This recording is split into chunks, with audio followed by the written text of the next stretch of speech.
This is the SV1000 crash disaster in the hands of the turnaround master here. What had happened was at 1:30 in the morning, some jackass in a red Malibu decides he wants to run a red light in the direction perpendicular to the one I am going. I do have quite a bit of riding experience. I've been riding since I was 4 years old, 23 now.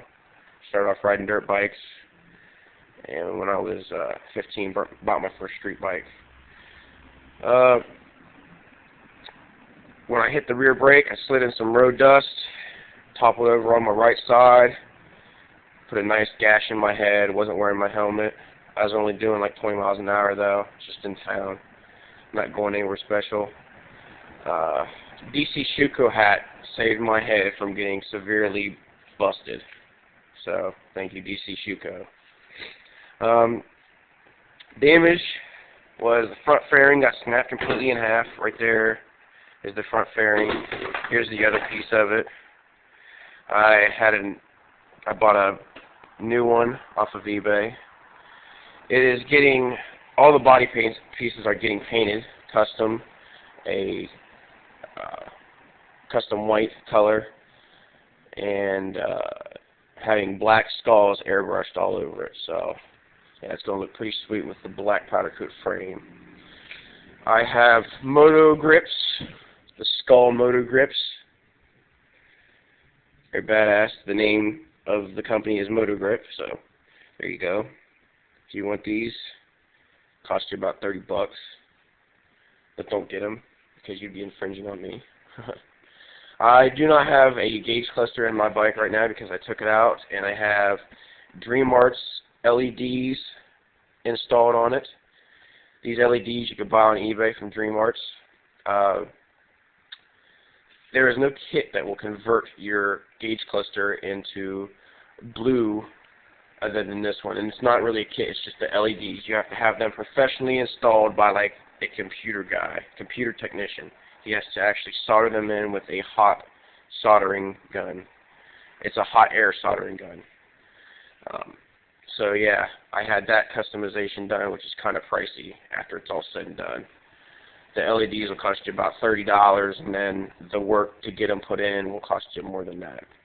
Probably about like $70. Crazy, huh? But it's worth it. I have taken out the snorkel on my airbox for like a ram air effect, because I'm lifting my tank half-inch off the factory mounting bracket right there. I'm getting a K&N air filter this weekend, so that's going to be put in there right now. I also have a Two Brothers Racing juice box on the way. I got that for a nice pricely deal at $234 with shipping and everything. That's going to complement my Two Brothers Racing exhaust, which is freaking awesome. Sorry for my language. I meant fucking awesome. These pipes are loud. They are nice. They make a Harley sound like shit. And they make the fart cans and the little other crotch rocket exhaust sound like shit as well. Two Brothers Racing is the way to go. I also have a Heel-Tech GI Pro gear indicator with TRE, which means timing retard elimination. They have settings with the instructions that go with that. Heel-Tech is a pretty awesome name brand company too. It just connects into this little wiring harness right here. The connectors, you can find a connector.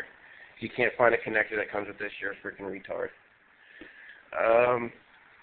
Also, I have a SV1000 alarm system that's going to be going on this week too. It's got a remote starter in it, plus an LCD screen, vibrating pager. It's also got proximity alert. If someone comes close to your bike, it sets it off. The instructions on how to install this device are shitty as well. I actually had to go to a local motorcycle dealer, and they're going to show me which wires I need to hook it up to.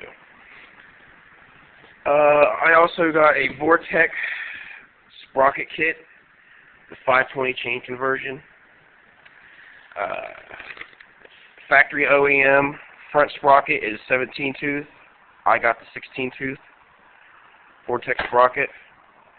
The factory OEM rear settings for their teeth on the Suzuki's are 40 tooth for the SV1000. This one is a 45 tooth rear sprocket. Having lower teeth in the front sprocket area and more teeth in the rear sprocket area will give you better throttle response, better torque in the first, second, third gears. Higher teeth in the front and lower teeth in the rear will give you better top speed. 520 chain conversion, like a black chain, better tensile strength, thicker width, smaller space in between the nodes. It basically centers up everything, just gives you a better ride. A lot less bounce. The chain is made by EK. It's an MVXZ chain for all you illiterate motherfuckers. Also, I got the xenon headlights for my bike. That's going to be a plus. Haha. No fucking red light runners won't be able to not see me now. I also have blue neon kit going to be installed on it too as well, just for showroom features. I also have a wet nitrous kit preparing to be installed. I don't have that right now. That's going to be in the making. I heard Mr. Turbo offers a turbo kit. It's a universal turbo kit that will fit on this bike. I've seen some dude on YouTube have it, and it looked shitty. There was oil dripping all the way from the damn thing. I was thinking about turbo in it, but I heard turbo and V-twin is kind of retarded. So, just spray nitrous if you want to go fast. That's about it right now. I also have a street, I don't remember what it's called. It's like a Street Smart something or other, 2720 by Garmin.